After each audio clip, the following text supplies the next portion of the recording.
What is up, YouTube? My Cowboys family here, bringing you guys the latest update on our very own Dallas Cowboys. And of course, as always, thank you so much for joining us here tonight. Take a second to hit like, subscribe, hit that notification bell, follow us on all social media at MyCowboysFamily, and of course, hop in the Discord. The link for that's in the description box down below. We're done with the Cardinals. We're done with the depression.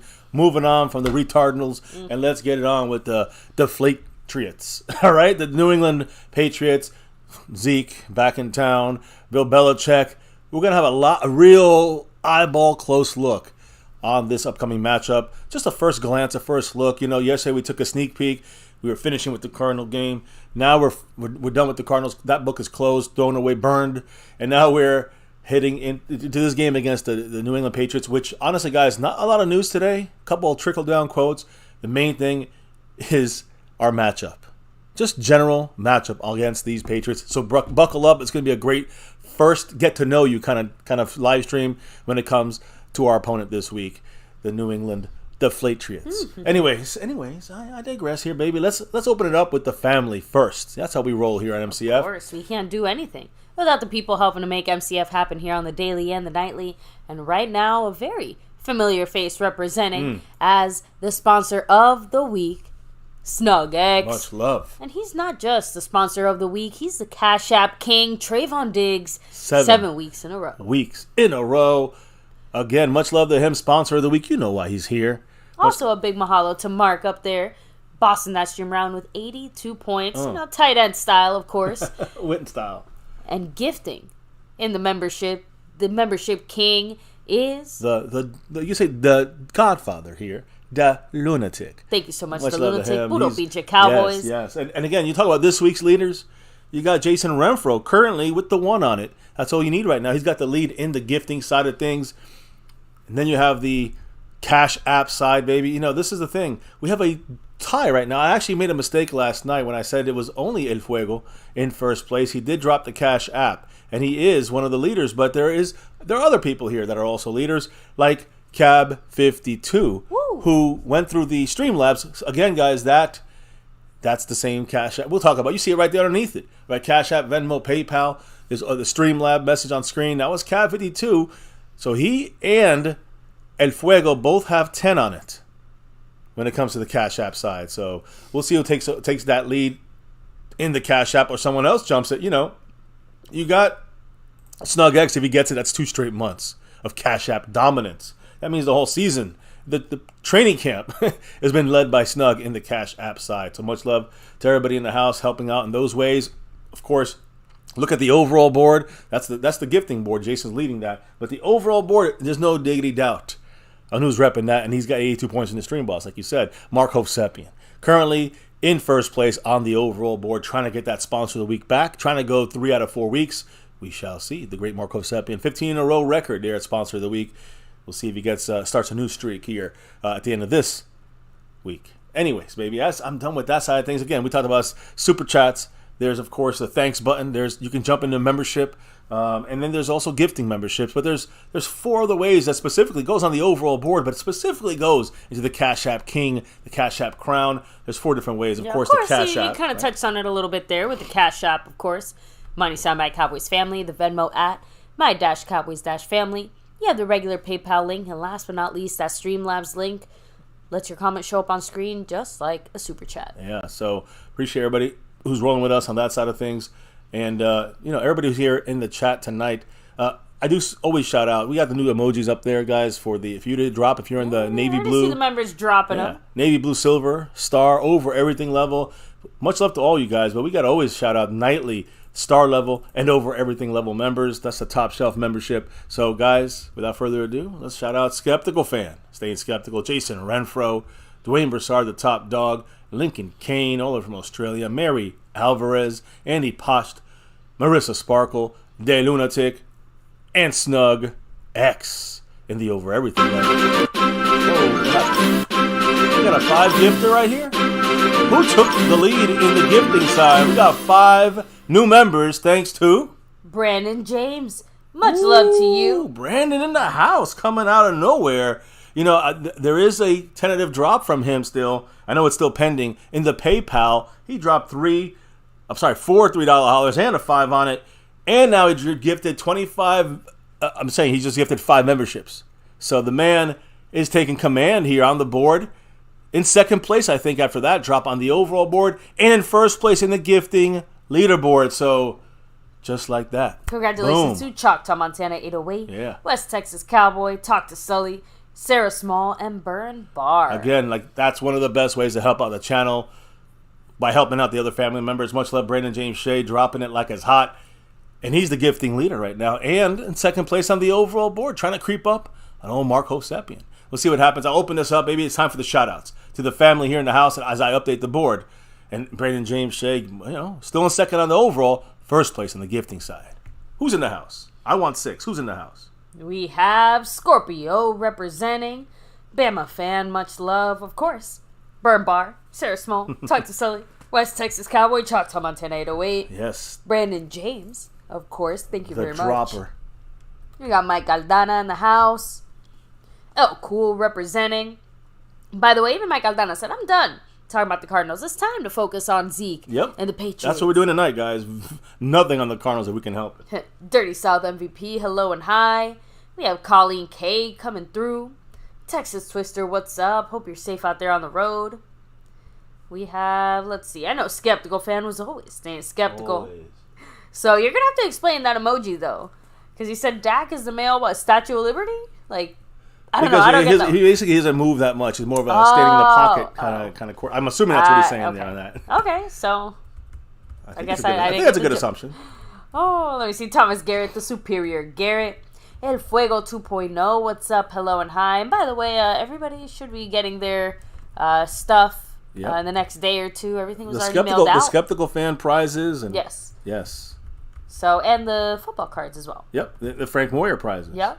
Shelby Crowder, what's up?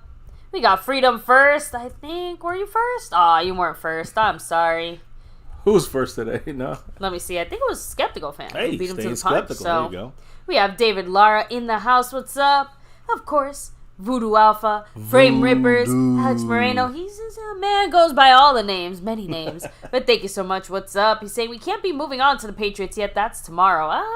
We got 24 hours. The good thing is, tomorrow here is today. True.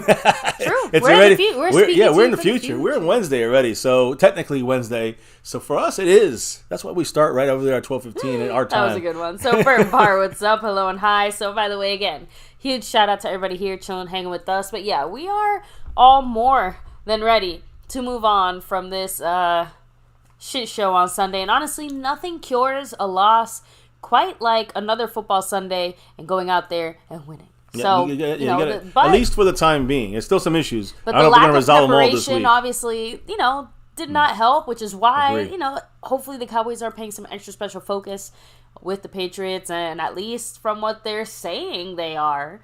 But look, we got to They said a lot of things last week, and it didn't come true. Exactly. So, Cassie Stewart, what's up? Hopefully the work is going well. So, let me see. And yeah, look, I don't care when the official work week starts for the NFL. At least here in MCF, we know tomorrow is the practice. It kicks off the injury practice reports. That stuff's tomorrow. We got a little preview of that. What's coming up? What you can expect. You see it in the thumbnail. See it in the title. We got to break down a couple things here. That is leakage from that Cardinal game, and it's seepage into this game here. That sounds bizarre. Yeah, I know. A little bizarre here. We're getting bizarre tonight. Guys, thank you for rocking with us. Hit the like, subscribe, notification bell, all that good stuff, and let's kick it off. Actually, tonight, maybe there's not really NFL news. I'm not even wasting my time on NFL news. I will start off with Josh Dobbs, though. Cardinals quarterback wanted to buy his own jersey in the Cardinals team store. It was not even available there. Not available. You couldn't make it yourself. They had every player but his jersey. So later on in the day and in the evening, the Cardinals ended up getting him his jersey and getting that jersey up on their custom list there. Availability now quickly addressed, they said here, by the afternoon. So congrats to Josh Dobbs, I guess, and congrats for his first win against us, unfortunately. By the way, you talked about Simi Fehoko yesterday. We talked about him going to the Chargers and Kellen Moore on their 53-man roster. He was plucked off a practice squad, but like I said, not ours. He was on the Steelers, just like Anthony Brown. That was the confusing part. Yeah, Anthony Brown was on the Steelers, got plucked by the Niners, and then got cut. He's still a free agent, Anthony Brown. Simi Fehoko, we cut him. No one picked him up. He was picked up then by the Steelers in the practice squad and then plucked by the Chargers. So we might meet him in 2 weeks or 3 weeks at Los Angeles when we go to play Kellen Moore and the Chargers. Much love to Brandon James Shea. Moving on up this board with the 5 on it. What did the man have to say, baby? Because he's creeping up. He's still a little bit away up from Mark, but it ain't that far. Cracker Baby said the Taylor Swift effect. Travis Kelce's jersey sales spikes nearly 400%. Go Cowboys, go Cowboys, go Cowboys. Hell yeah. I heard he got like 200,000 followers, right? 300,000 actually within 24 hours. His jersey sales have gone up 400%. He's in the top 5 jersey sales right now currently. In the NFL. So, Swifties are coming through. Yeah. Again, right now, Micah said, go get a big name woman out there if you can get one. Shoot or shoot and shoot or score. So, way to go, Travis Kelce. I think we all aspire to have that level of confidence and success in our lives. Hey, I heard one of his exes said that he cheated on her. Yeah, that he's man whore. Yeah, and now she's spreading all the news. But she also liked to comment talking shit about Taylor Swift. So they did it 5 years ago. Oh yeah, it's been a while. Not that he changed. Anyway, how about this? I'll be impressed when Travis Kelce starts dating Jerry Jones on the other side of that glory hole. Back to you, my love. That's crossing the line. Now, fuck the power rankings.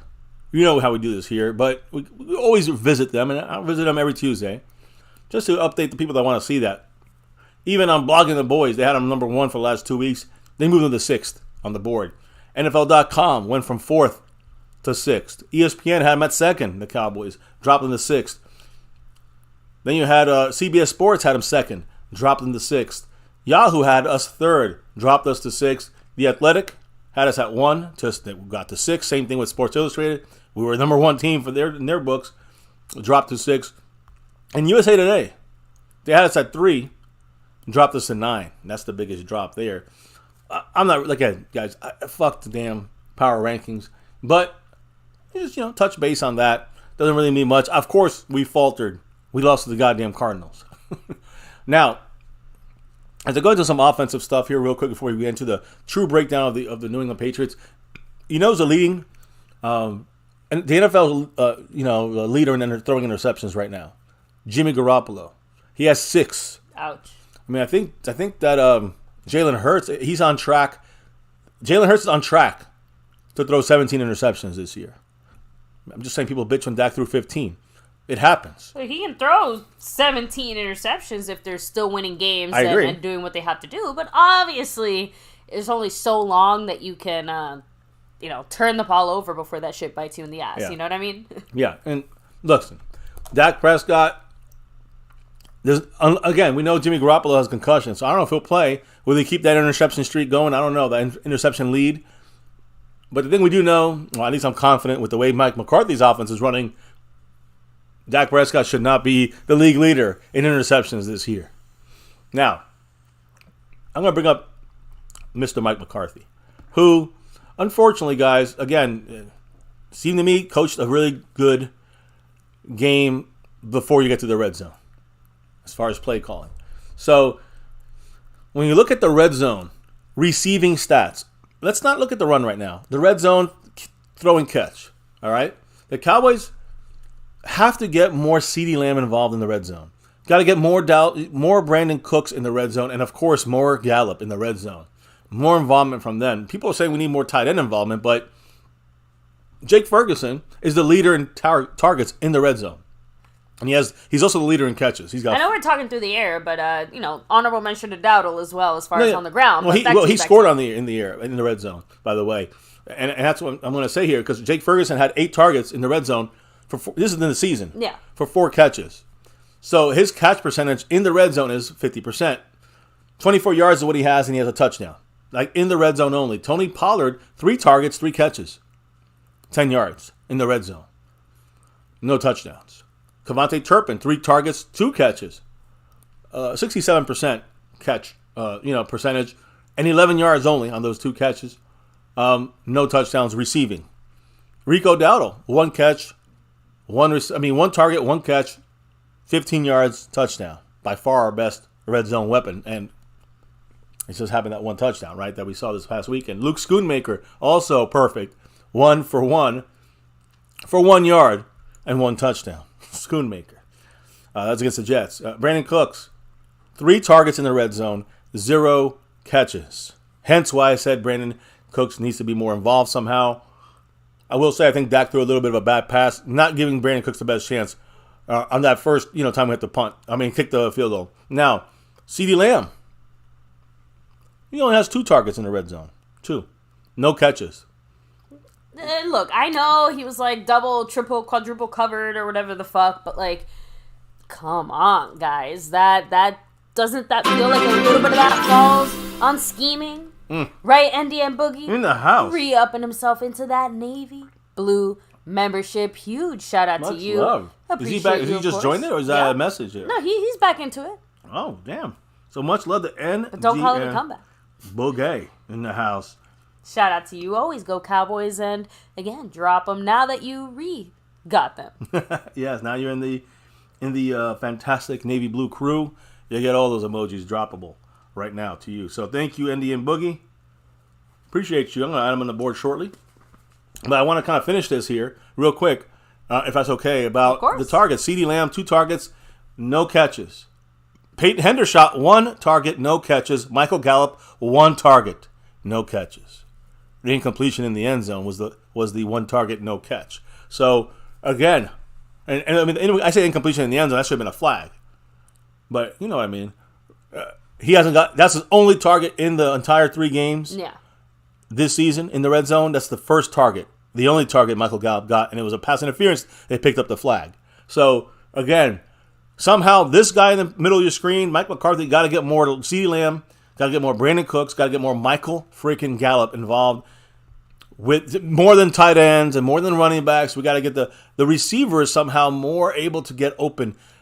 Take some lessons from Kellen Moore in the red, not anywhere but the red zone with Kellen Moore. But let's take some lessons from Kellen Moore the last 2 years in the red zone. Come on, Mike McCarthy, cannot let this falter for us. You cannot do this to us. Let's just be real about it. So again, when you look at the offense of the Cowboys and how often every offense in the NFL has taken a 1st and 10 and then earned a new set of downs on 1st and 10, Cowboys are 5th in the NFL. Fantastic in the sense of the ability to get those first downs after first downs. That first down play is so important, especially for Mike McCarthy and his offensive scheme. First down is extremely important, and we're the 5th best at getting first downs on first down. You guys feel me? Getting 10 yards or more. We got to keep that going somehow, but somehow can we find it in the end zone, in the red zone area? I don't know. 77% we get a touchdown or a first down on first down. So again, I just want to kind of reiterate that's important. Now, how do you help this? How do you bring some help into this? You motion at the snap. While you are guys running in motion, you snap the ball. I always say, for 6 years I've been saying we need to do more of that. Gets a little tweaked up here and there. Kellen Moore went up and down a little bit, but never really took it too much. McCarthy also showed some of it, but didn't show that much either. It's a great way to create alignment conflict. Gap fits and that kind of run fits. It messes things up. Everything's moving constantly. When there's like somebody in motion, you snap the ball while the guy's in motion. That would help your offense, especially for Mike McCarthy's offense. Again, alignment conflict. It creates momentum against stagnant defenders, and it creates leverage.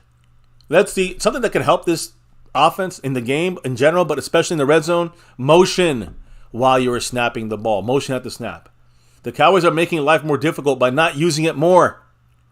You, Mike McCarthy. And not even that, but then the few times we saw it, like, why are we out there, like, performing the whole Nutcracker ballet just to run some motion? Like, that CeeDee Lamb play comes to mind, because we did that, like, 3 or 4 times. A bad trickery of One time it looked good, the other 2 times it was like, and then one time it just completely looked like shit. Like, and that's not even counting all the other ones. Or, again, just, like, I don't know, I feel like the most motion you saw was, like, maybe Pollard shifting from, like, right to left, or, like, I think once or twice you saw Ferguson moving a little bit, but it was still, like, really obvious. You could tell that he was just basically setting up for the block. I mean, we had a stagnant offense it didn't in really the red add zone. anything to it. Yeah, stagnant offense in the red zone. To me, this is an area the Cowboys' play design must improve. The Cowboys do a lot of shifts. You know, it means shifts are like, you see guys moving around and resetting. That's not motion, though, at the snap. The Cowboys do a lot of shifts when one or more players change their position on the offensive side of the ball. And that's great and all, but that all they do that is before the snap, and it causes a change in the formation, but the defense quickly adjusts to that. The Cowboys not use enough motion at the snap to create, like I said, guys, the alignment conflicts, the momentum against stagnant defenders and creating leverage. All these things would be beneficial to the Cowboys, to Mike McCarthy, to Dak, to Tony Pollard, to the offensive line, and on and on and on and on and on. Let's do more of this, Mike McCarthy. Do more. Much love to Brandon James Shea in the house, dropping that $10 Cooper Rush, hollering baby. He's getting closer and closer to the top spot right now. He's just speaking the truth on how things shake out, if anything. I'm surprised you still have us so high up. He said, right now, number one, 49ers have the best NFL defense. Second would be the Eagles. Yep. Third would be the Cowboys. That's what I said. I'm surprised they're still up there, but still. No, he's right. He's right. The Jets, then the Patriots, then the Steelers, and then the Commie Commanders. So, and honestly, as of right now, I would probably agree with that list. Like I said, I'm still genuinely surprised we're up there. Well, there is the PFF list has come out with that. It put us like 6th or 3rd or somewhere in that. But most places have us like the 3rd best defense as of now. Look, even after the Cardinals, we should still be top 5. Like I said, I am just surprised that the Jets haven't technically surpassed us after this particular performance. Again, well, yeah, we're the ones that ran them out, so we ran all over them and got a little. So that's why we get a little more credit over them on defense still, and we should. Anyway, that's all. Mark Hosepian, by the way, 66 points on the stream, boss. So now here's the thing I want to talk about. We talk about red zone issues. Now there's a new conversation going on, guys. Big old new conversation. I just talked about McCarthy's issues in the goal, not the goal line now. This is not goal line. Red zone, inside the 20. And a lot of people out there, we move on from McCarthy, are saying the front office, messed up when it comes to one of our players that we had last year. We're going to see coming back to face us this week, and that's Ezekiel Elliott, the Patriots, number 15. Today on the talking head channels out there, the BS that we don't really watch, RG3 said this, quote, "It felt like 2 or 3 years. Everyone was talking about Zeke being washed. But the bottom line is the Dallas Cowboys miss Zeke right now." And this is in context to McCarthy's red zone issues right now. But here's the thing. Let's break it down for what the reality is. Zeke, last year with the final year at the Cowboys, scored 12 touchdowns, 9 in a row. As far as 9 games in a row, he scored a touchdown at least. He has scored 12 in his final season with the Cowboys. And they were all, this is true now, they were all in the red zone. He didn't break any from 50 yards and score a touchdown like Tony Pollard. All 12 of Zeke's touchdowns are in the red zone. So does that mean, oh my goodness, Zeke, that's what we're missing? I hear a lot of idiots out there saying this. No offense if anybody believes that. But I'm hearing a lot of people saying, well, that's what we need because Zeke scored all his 12 touchdowns in the red zone. Now, remember those touchdowns, guys? Do you really? Remember? I remember. Listen, the Cowboys, number one, missing 2 Hall of Fame offensive linemen, all right, with Zach Martin, Tyron Smith, and our Pro Bowl center. Not sure if Zeke is the answer to better blocking or better running on the goal line there or in the red zone. Then my thing about this, baby, is this. We do miss Zeke, not Zeke the player. Zeke, that person that can do that. Meaning the 1 yard, short yardage stuff. Not red zone, but the short yardage stuff. If Zeke was here, the Cowboys' run game would be less efficient. I'll explain in a minute. But the issue is not short yardage for the Cowboys, guys. I cannot stress this enough. I know it's only 3 games, a small sample size. The red zone is different than short yardage. Zeke scored his 12 touchdowns last year from 1 or 2 yards out.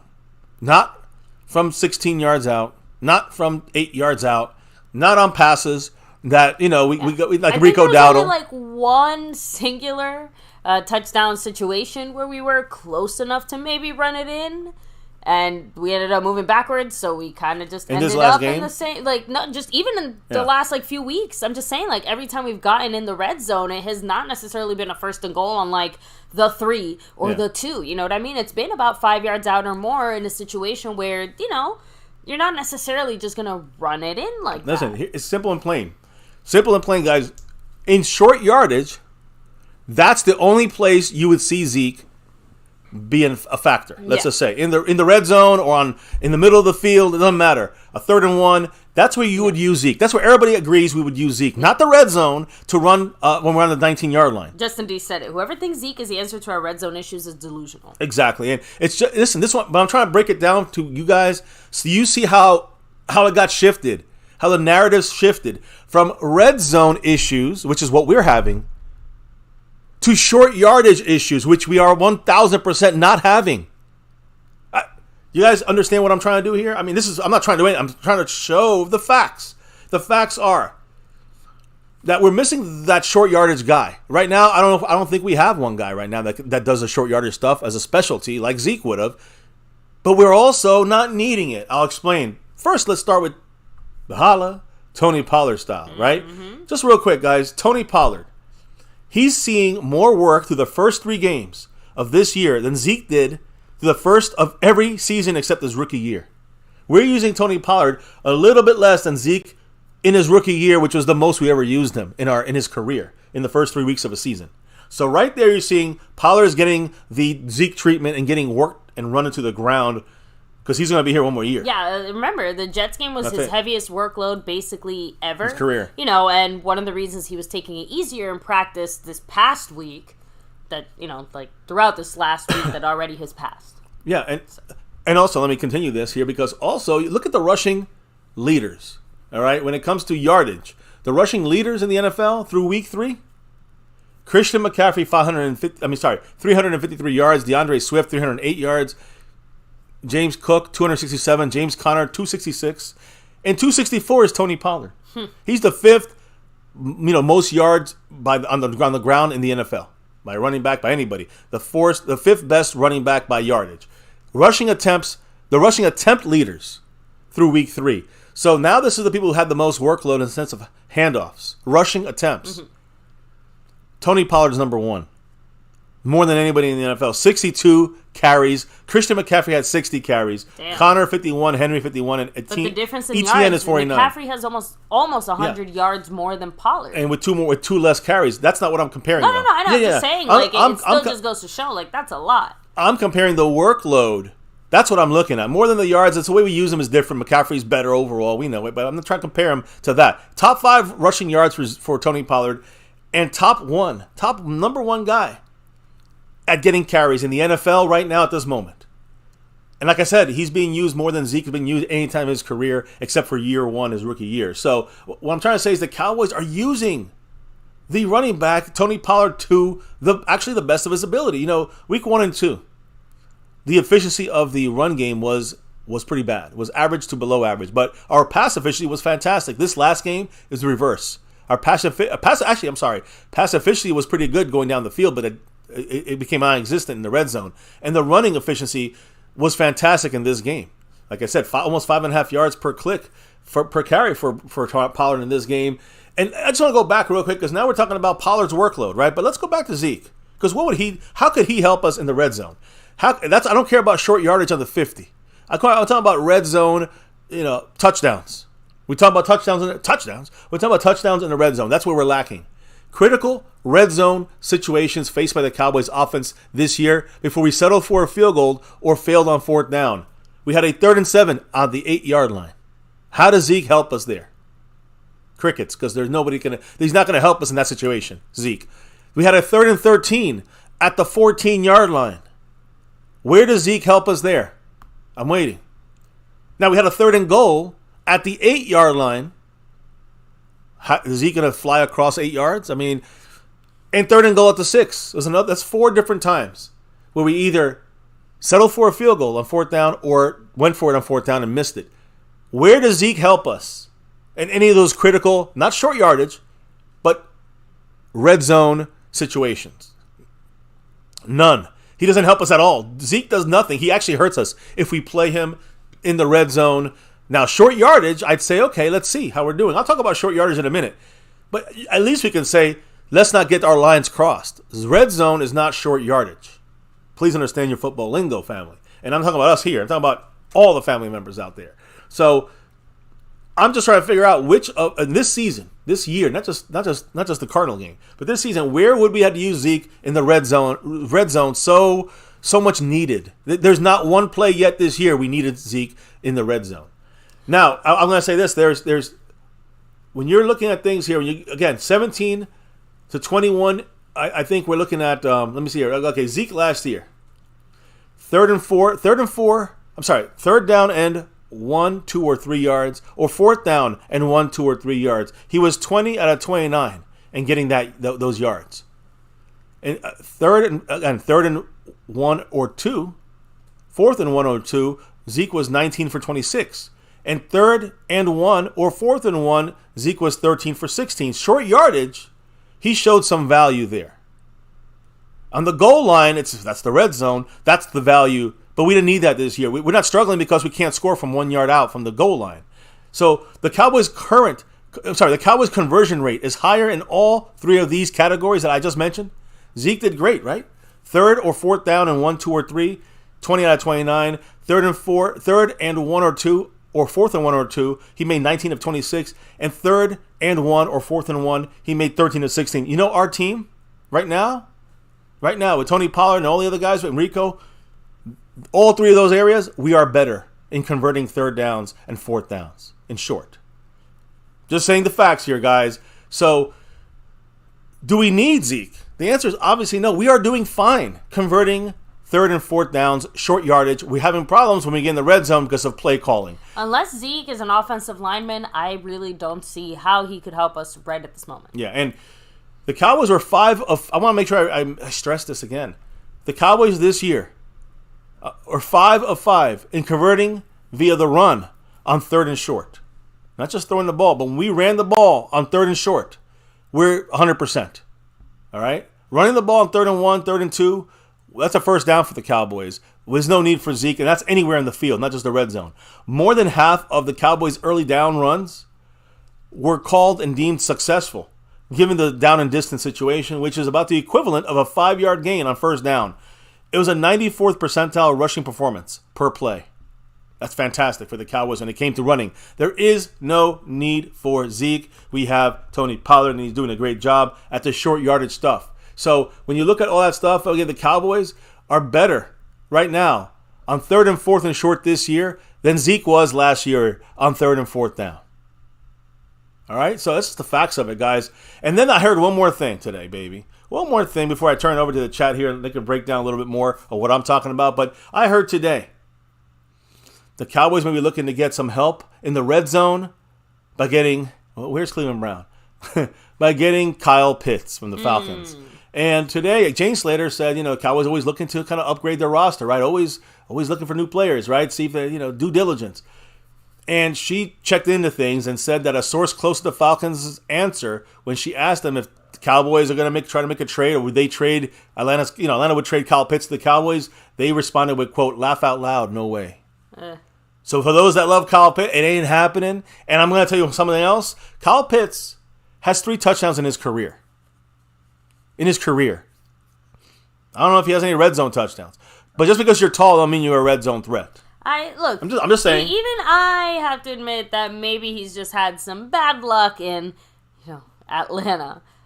That maybe led to some bad stats there. But yeah, I don't think just trading for any old person is going to be the answer either. No, it's not trading for. You're trading for a good quality tight end. But is that really going to help our problem? The answer is bullshit. No, it's not going to help our problem.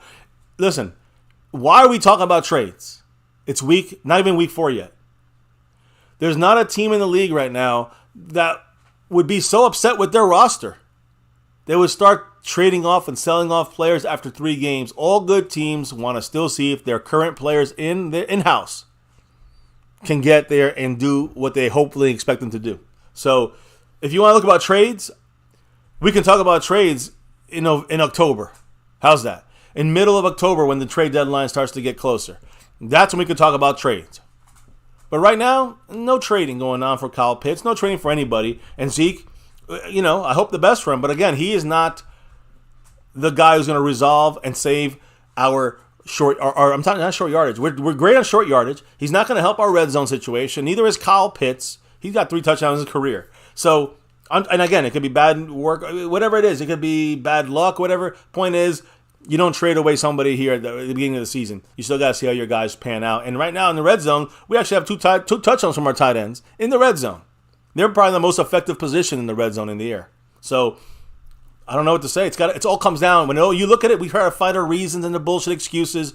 It comes down to Mike McCarthy. That's what it comes down to. Not Ezekiel Elliott. Not that we miss him. We don't miss him. We don't need him. Good luck to him, but we don't need him on this team. He will try to show us, though, this week that we do need him. We'll see how that turns. That's a whole different subject. But I just wanted to clarify this right now when it comes to the trade possibilities and improving our red zone, whatever it may be. We need to improve it, but not with that. We don't miss Zeke. We're not trading for Kyle Pitts. Yada, yada, yada. So I don't know, baby. Any thoughts on this? Anybody from the chat before we move on to a couple things here as we dive deeper into the Patriots? It's funny because in the chat I had even said I'm more worried about our general tight end situation than I am our receiver situation, just because, again, to me, that just feels like it's a matter of figuring it out, right? Working these guys in the right way. But with our tight end situation, again, it doesn't really seem like things have gotten better in the last 3 weeks. You know what I mean? They're just more or less the same, and that's not necessarily a good thing. Obviously, it's still really early, but I'm just saying, that concerned me a little bit more than the receiver situation, and I do think it's just a matter of scheming it out and working it out. Yeah, I definitely don't think we need Zeke, I'm guessing that's why that Kyle Pitts rumor kind of kicked off. You know what I mean? Red zone. Not just red zone, but again, the lack of anything really from our tight ends as far as the receiving game. Obviously, I'm not taking away Hendershot's touchdown or Ferguson's touchdown or anything like that, but you can't deny that it's been a little bit lackluster in the air people from our tight ends. We're missing Dalton Schultz, and that's why another guy we're missing guys. My opinion, Dalton Schultz does the same thing we're seeing from our tight ends now. And you're saying it's lackluster. Again, is it lackluster because of who they are, or is it lackluster because of the play calling? Because in the red zone, there's an issue. And in the red zone, I will say, baby, 8 targets were to Ferguson. All right? That he has the most targets in the red zone. I know. They're trying to get in the ball. That's not working. And that's what I'm trying to say. That, I'm assuming that part of that is the reason why the Kyle Pitts thing took off more than, I don't know, some receiver rumors. You know what I'm trying to say? Unfortunately, he's also not very good with the Falcons in the red zone. If you're looking at those numbers, you want to get a guy who's going to work in the red zone. Kyle Pitts will be stuck the same as Dalton Schultz would have been, as Ferguson is. I don't care how many targets you give him, and he's doing the same thing in Atlanta, not able to score the touchdowns in the red zone consistently, like the way that you'd expect someone of his stature to be able to do that, right? In his draft status, We're not going to trade away 18 picks to get Kyle Pitts. That's stupid. Brandon James once again trying to make a run at this thing, dropping another 5 on it. What did the man say? He said round 1 with the 29th pick, 27. Let me see, Dallas Cowboys, J.C. Latham, the offensive tackle from Alabama. Mock draft again. It's a little early for mock draft. No, we talked about it though. The offensive line is stacked in this draft, and running backs as well. So we can still get a couple pieces we need for this offense. The first couple rounds of this draft, first day 1, day 2. Call me crazy. If we went first and second round offensive line, I wouldn't even be mad. Just powering it up. That's really what wins. Trenches. I mean, I'm not joking. There's other positions where we can go free agent on or whatever, but we just invested in the D-line this year. Double or nothing on the O-line next year. That to me will never be a bad investment. Well, let's see. What does the chat think about this whole Brandon James. Yes. By the way, Seabass said $14 million for Schultz. Nah. Thank you. Exactly. No, thank you. We don't need him. Nope. So Stone Immaculate said Schultz wanted to leave the Cowboys and he got paid for it. Yep. So he got paid, but he didn't get paid as much as he got paid in Dallas. Scorpio said Dak was scared to throw in the red zone. He pump faked twice when Ferguson. Where'd it go? He pump faked twice when Ferguson was open for a potential touchdown. I mean, some of that could be on Dak, some of it's on McCarthy, some of it's on the scheme and play call. There are some issues. We're not, but fifth thing of maybe Dak also. I mean, we've seen it at least from the tight end specifically, since that's what we're touching on here. Maybe he doesn't trust them as much. We've seen him take some serious chances when it comes to our receivers, and it seems like he seems a little bit more comfortable with them. But when it comes to the tight ends, maybe he does have that little voice in the back of his head whispering, With the Jacksonville Jaguars in that first game, with the Baltimore Ravens, Dalton Schultz had 2 catches, 4 yards. Colin K after my own heart saying, I wish Dak would use his legs more in the red zone. I agree. That's got to be Dak and the coaching staff to get that going. But week 1 against Baltimore, 2 catches for Schultz for 4 yards. Then he had 4 catches for 34 yards. And then he had 1 catch this last weekend for 9 yards. He's averaging 6.7 yards per catch. 7 catches in 3 games. Justin Deere reminding us all. I lost track of how many times Schultz missed blocks last year, which again... That's the one thing we're not getting. We're not getting missed blocks from Hendershot and from Ferguson, right? Yep. So, like I said, we got to take what we can get there. And, of course, Voodoo Alpha, a.k.a. Frame Ripper ZEKE, Alexander Moreno, saying, right now, McCarthy is like a little league coach. He's making sure everyone gets a touch or a play, but soon he's going to get his best group of guys out there and then scheme with that group. You know, he did a good job, in my opinion, against the Jets by moving CeeDee Lamb around and scheming for him open. But for some reason against the Cardinals, it seemed like we couldn't get the other guys open. And Gallup had a good game, and we're starting to roll. I mean, but, you know, again, I got to reiterate this, right? Voodoo, it's like down the field, whether you like his style or not, it's been working for Mike McCarthy, except for the red zone. And I'm just going to reiterate, Zeke, bye. You're not the answer, Zeke. So, you know, it comes down to McCarthy having to figure this out. Now, he needs to tell Dak to use his legs more. Dak needs to be more accurate. And so a lot of these things have to happen, but it comes down to this man figuring out that red zone shit. Because it's really strange to me. You can move down the field as often as we do and as fluidly as we do, but yet we get to the red zone and then it's like we're a different team. This must be fixed. So maybe, I know there's a couple of quotes trickling out from our coaching staff. We talked about some of it yesterday when it came to McCarthy. Of course, Dan Quinn had something to say. A lot of Schottenheimer yesterday. Today we're going to hear a little bit of Dan Quinn and a little bit, a trickle from Old Bones, special teams. But Mike McCarthy did not speak. Neither did Jerry Jones. Usually speaks today. He was out of commission. I don't know what happened to him. We'll find out, I'm sure, when he speaks next time. Mark Hosepian dropping that $2 holler, our leader on this board. Much love to him. Kicking it off right. To J. Lou, too. What did he have to say, baby? He said, the few times that Dak scrambled, he looked much slower. I agree with the burst. It was missing, like that pickup. He got sacked with the Jets last week, didn't have that pickup. They usually seem to have. Same thing with it's a good catch there from Mark. I think it's a double-edged sword because, one, I do agree, he obviously doesn't look as fast as he used to. I do think that's just natural nature, time catching up to him / his own personal injuries and everything like that. Like he's a little bit slower in that regard. Yeah. But I think his instincts for certain things have certainly gotten better. But to me, I think it's more the general hesitation of pass or run.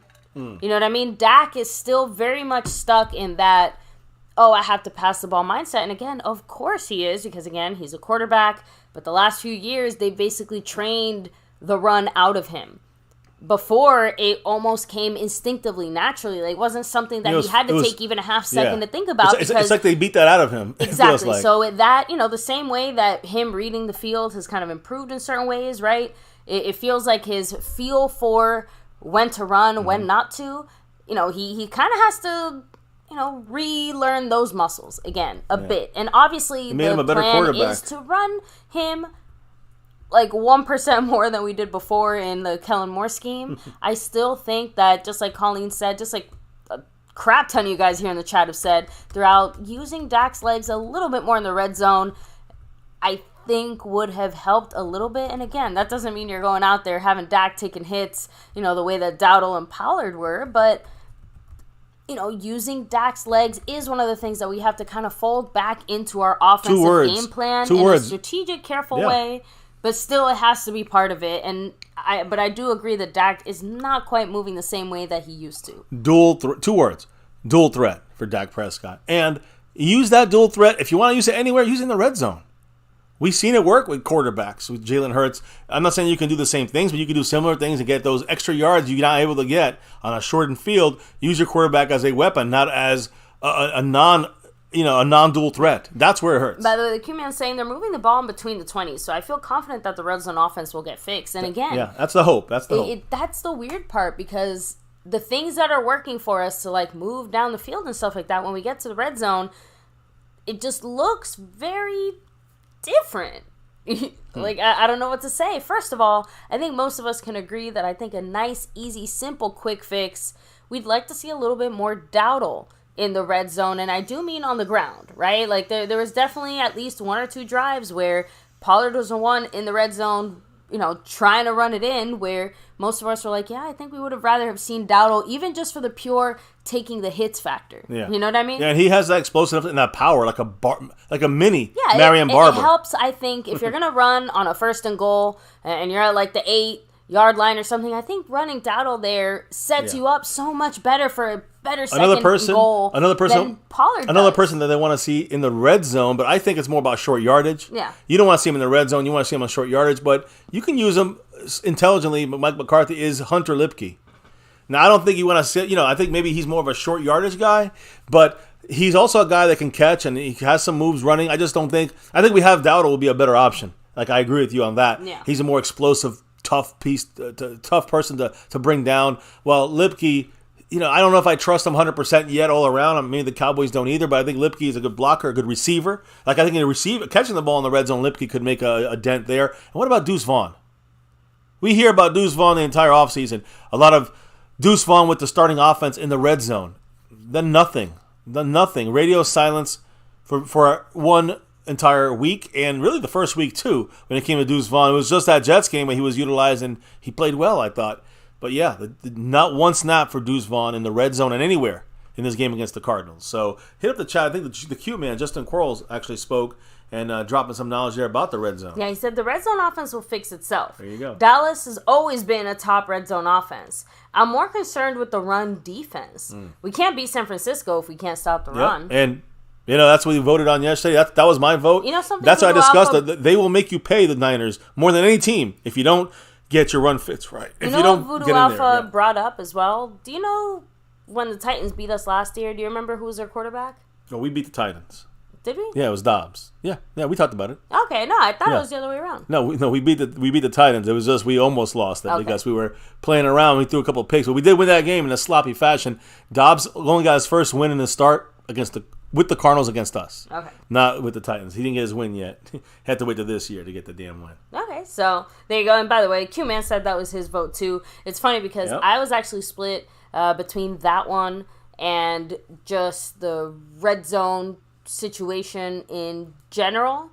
Just because, again, even though everything else was such a huge factor, that ended up being like the nail in the coffin type of factor, because even when, like I said, it was like multiple opportunities and we fucked it up in so many different ways. Like, finally, the O-line got its shit together, and then we had starters fucking up. You know what I mean? So it just felt like a tale of tragedies there.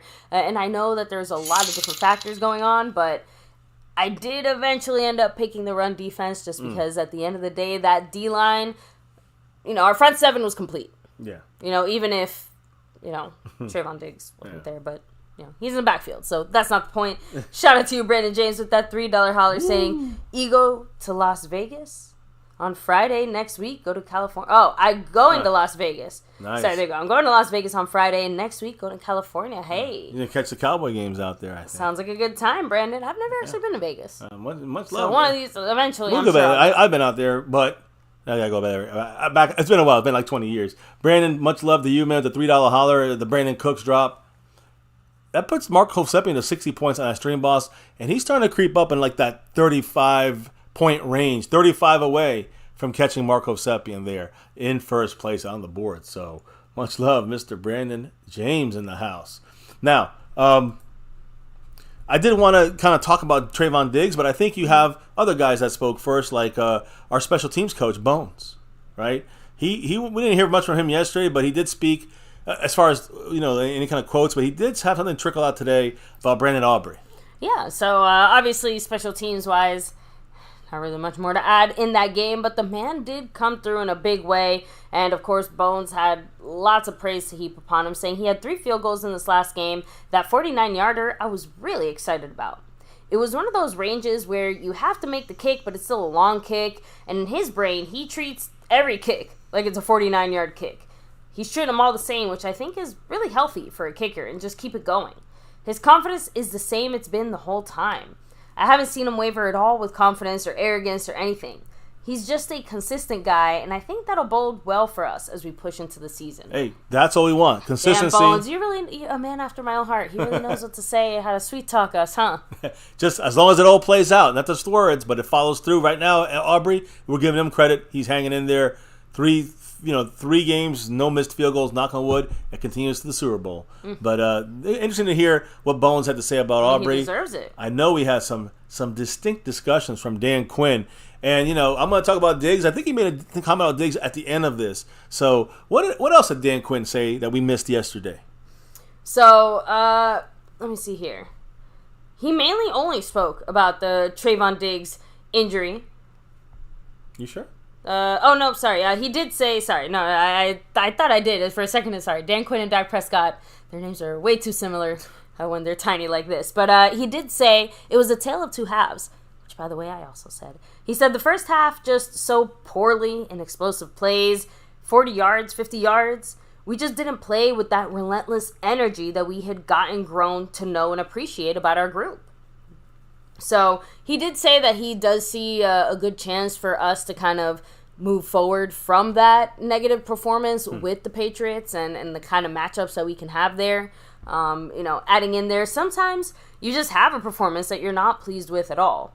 When you walk around our locker room, you had a lot of pissed off people, and they should be. We were not up to the standards that we had set for ourselves. When you're going through a difficult performance, you do grow from them. I'd love to say that you learn from 40-0. That ain't the truth. You gotta have some adversity and come out the other end to show what you're capable of. These guys are a warrior crew, and they will respond like crazy. You have to come out the other side, and you have to actually show that you learned something, right? So that's I'm well, hopeful. We're not on the other side of it yet. We're still in between process. But I'm just saying, if we can show that, which I trust in DQ. I trust in Dan Quinn, so I believe he'll get us fixed and do the tweaks and little things that we need to do to make sure we get this run game issue stopped. Because that is our big... If we don't do that... Listen, I'm going to reiterate this. I said yesterday I'll probably do it all week and maybe all season. But we've seen the offense score between 16 and 24 points of offense from their own... Each game. You cannot expect more than that from the offense. We had zero help from the defense. This game against the Cardinals, they still scored 16 points on offense. If you give us a couple short fields, we win easy. The defense blew it. The offense played like shit, but the defense blew it. And Dan Quinn knows it. And he knows he got to fix this because this would be the thing that ends our season in a real way. The offense ain't going to save us. It's all on the defense. That's what we knew this offseason was going to be this way. If they falter the defense, then we're fucked. But I trust in Dan Quinn. That's one reason why I'm more concerned about that than the offensive red zone issues, because we still struggling in the red zone where we're getting down there and scoring points. I heard somebody saying in the chat we're going to field goal you to death. Yeah, not very scary, but when you have a defense that's working, then it gets a little scarier when you start building up points off field goals. Still, we need the offense to get in there and get more efficient in the red zone, or else we will suffer against the best teams in the playoffs, and we will lose and not make it any farther than a round or two at best with that issue we're having in the red zone. But we want to make the playoffs if the defense plays like they did against the Cardinals and allows 200 yards rushing plus. I mean, that shit cannot happen again. If it happens in the playoffs, we lose. That's just the way it is. The offense is not going to save us. And in the playoffs, there will not be a team like the Cardinals. It'll be a team like the Niners doing the same thing that the Cardinals just did to us. So the final thing that Quinn had to say, outside of the Trayvon comment, was when you have these moments to teach and to grow from, you better use it. Otherwise, the pain wasn't worth shit. You might as well make it count and say, let's get the lessons learned and get back to playing like we like to play. Exactly. Speaking facts, and he knows it. He speaks it, and he does something about it. That's the one thing I noticed about Dan Quinn. When he speaks, the players listen and they adjust. I do want to see those adjustments, though. Me too. Because, again, I know the one criticism I think you can maybe say about Dan Quinn is some people think that he has rested on the laurels of Micah Parsons. Yeah, made too much on one player. Yeah. So, I think that it's complicated because, remember, the guy who got hurt wasn't necessarily Micah, it was Trayvon. So I'm just saying that it's hard for us right at this moment, like from the outside, to know exactly the type of internal logistics or shifting or how that impacted things. And honestly, the guys that we had replacing Trayvon let us down. Like, even outside of the run stopping and run pressure, they themselves just did not do too well. So I'm just saying, like, it seems like all around everybody just kind of has to sharpen up and figure their shit out. Marco Sepian's sharp already. He got that $2 holler dropping it like it's hot. The J. Lou 2. What did he have to say to you and me? He said, Mr. MCF, you sound like me. Orale. Which part? The whole thing about you can't count on the offense? Yeah. It's more about the scheme of the offense. If we had last year's I don't want to say last year's offense, but if you have last year's it's not offense even with the scheme of the McCarthy's, offense, it's a scheme of the team. The way our team right now is built, it is not the offensive powerhouse that it was 2 years ago, in the sense of we're relying on our offense to outscore the other team and get it done, and we're just relying on our defense to hopefully keep us to less points than our offense, right? But when it came to shove, we wanted the ball in our offense's hand. Now, obviously, in the last 2 years, I think that's flipped. Our defense is runs the show. Yeah, our defense is running the show, and we're relying on our defense to go out there and make big plays or big stops or get us in good field position, so our offense doesn't have to engage in that type of behavior, so to speak. And getting those long drives the whole game, right? Well, guess what? This offense has been doing the long drives pretty much the whole season. Here's the thing. I'm going to be honest about it. With all three linemen coming back, we have our 5 starters on the offensive line. Mm-hmm. I truly think you're going to see a completely improved team running the ball, throwing the ball. I think you're going to see the game plan working a little better. But I think that McCarthy's going to have to tweak this stuff to get. Sometimes when we get to the playoffs, we're going to need to get the offense to score that touchdown in the red zone. We're going to need them to help the defense a little bit. And that's going to be the difference between winning and losing in the playoffs as well. But again, like I reiterated, without the defense stopping the run, season's over. I'm going to be honest. If we have issues like that, that's why this is vital that Dan Quinn gets us set up. Now, a guy who didn't really hurt us in the run is Trayvon Diggs. And I know that Mr. Dan Quinn spoke about him because I got a little bit to talk about Dan Quinn. I mean, not Dan Quinn, but Trayvon Diggs, because were we missing him? Was he the big loss that we had on the defense that we can't get back, on our feet again? We're going to talk about that in a second. What did Dan Quinn say about him? We never even heard from Quinn about Diggs. The Diggs injury, or really at all, right? Because the last time we heard from him was before Diggs got hurt and before basically anything had happened. So he said, there's a player behind that helmet. I think Trey was realizing in that moment that he wasn't going to be able to do what he wanted to do this year. He realized it was a cool moment with these guys that he had to miss out on. And in that moment, I wasn't thinking next man up. I was thinking about the player, the dude, and who he is. It hurt him a lot, and it hurt a lot of the guys too. So basically, just in that moment, you're not really thinking about like the scheme. You're not really thinking about anything other than, fuck, we're not going to be able to see Diggs do what we were hoping he was going to do this season. He's not going to get that opportunity. Gilmore on the other side. Fucking stuff. Like, I honestly, it sounds like Quinn just had a very real human moment there. So my question is, baby, how big is this Diggs loss? I know it rhymes a little bit. How big is the Diggs loss? Well, I'm just saying, before you say anything, just real quick, obviously, I think it's bigger than we wanted to admit to ourselves heading into this Arizona game. But I do think that a lot of it can be mitigated if our D-line can at least step it up, right? Because that, to me, I'm just saying, like, if we can stop the run a little bit more effectively, it just helps the entire defense overall. For sure.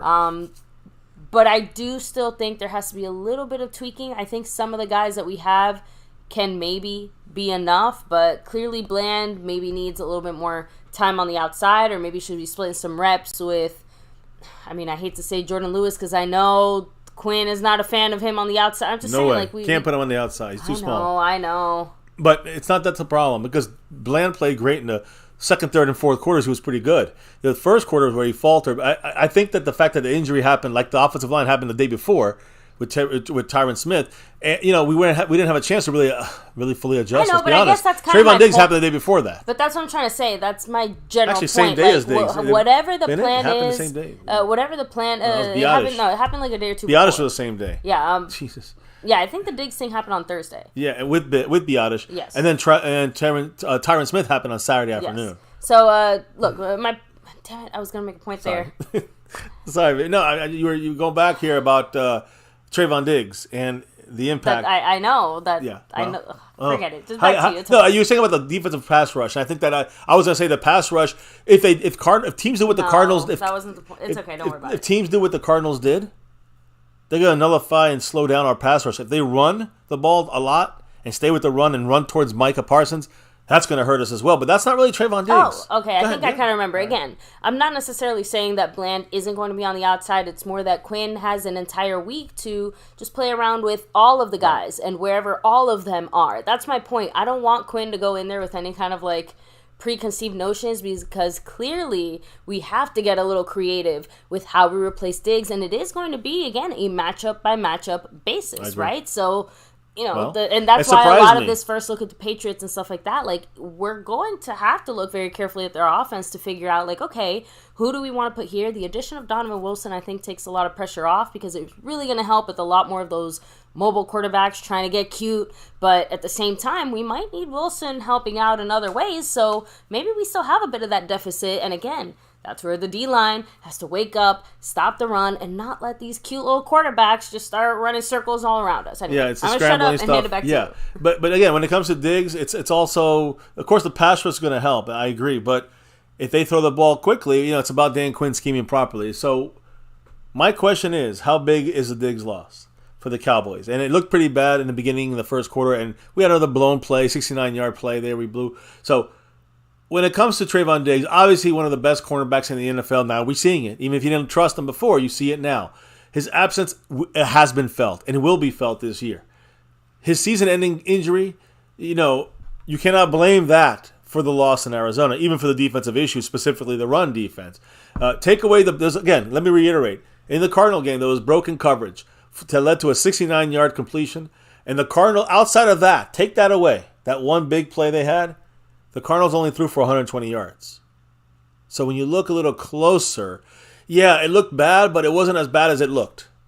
Does that make sense? It just felt bad. It felt bad because of that 70-yard play. But it's kind of like how Pollard, for whatever reason, doesn't feel like he's had as good of a season with some of the runs and stuff like that. But when you look at his numbers, you're like, holy shit, like he has been. Yeah. So, you know, he's getting the carries. Yeah. So again, when you look at this, when you look at Trayvon Diggs not being there, you would take 120-yard passing every single day. You don't get that broken coverage, 120 yards. That's dominant, right? Mm-hmm. The Dallas defense is still strong.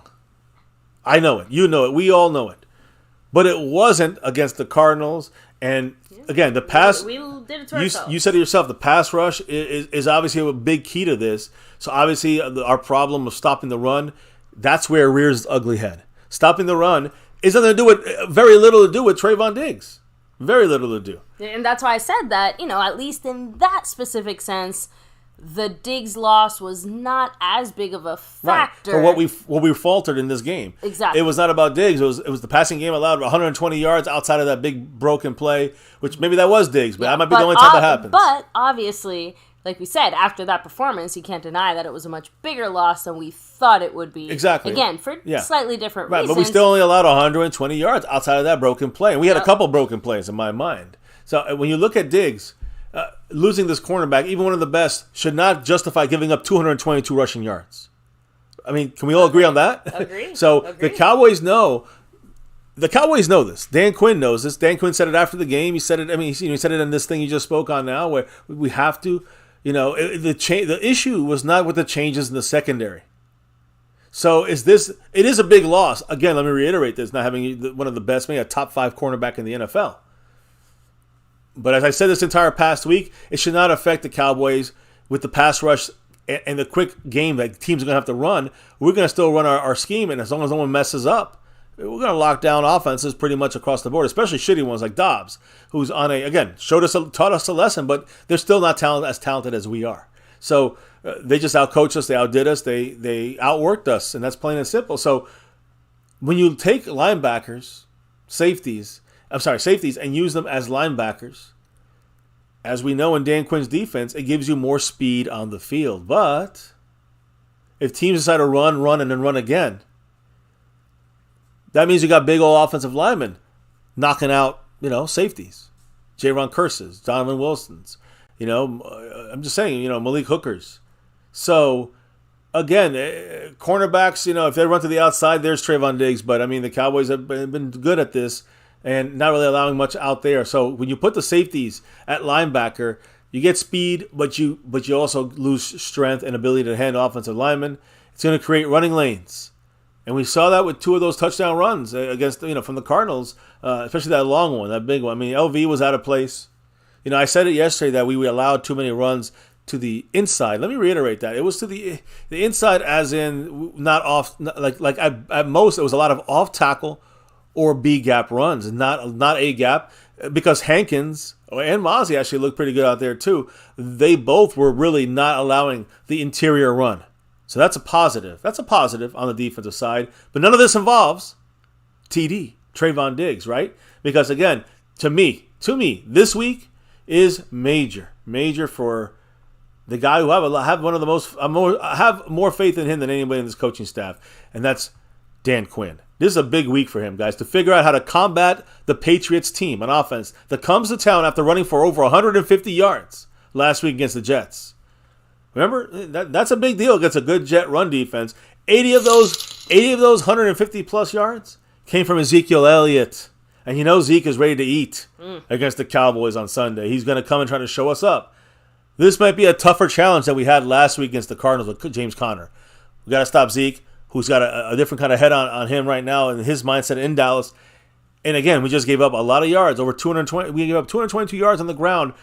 The Patriots just ran for over 150 against the Jets on the ground.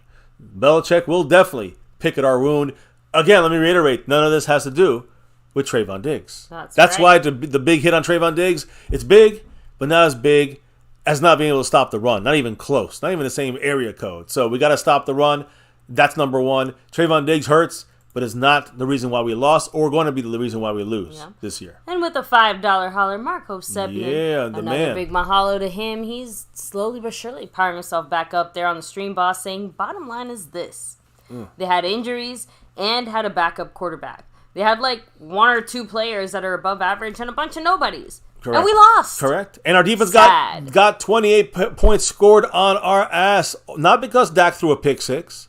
Not because Pollard fumbled and they got the ball in our 10. The defense gave up every single point. 28 of them. I'm sorry. Even with Kellen Moore's offense last year against a good... I'm just saying, this probably is a loss. You know what I'm saying? You cannot allow the defense. You cannot allow a defense to score 28 points against your supposedly elite defense. That shit is not elite. If we allowed 222 yards on the ground, a 70-yard broken play, 120 yards passing is great, but we allowed a 70-yard broken play. And then, of course, like I said, 28 points allowed by your defense, fully 100% on them, on Dan Quinn. You got to fix it, and I believe he will. Not just one game, but the rest of the season. So... any quick thoughts on this, maybe from you or from the family, as we kind of move on from the Trayvon Diggs situation? I think we kind of understand. Yeah, I think we kind of touched on most of it there. Yeah, we understand that it's not really, the Diggs situation is fixable. The run stop defense has to be fixed, must be fixed, right, Dan Quinn? Right. See, he agrees. So, anyways, now as we get into the breakdown of this Patriots game, I do want to bring up the ref check.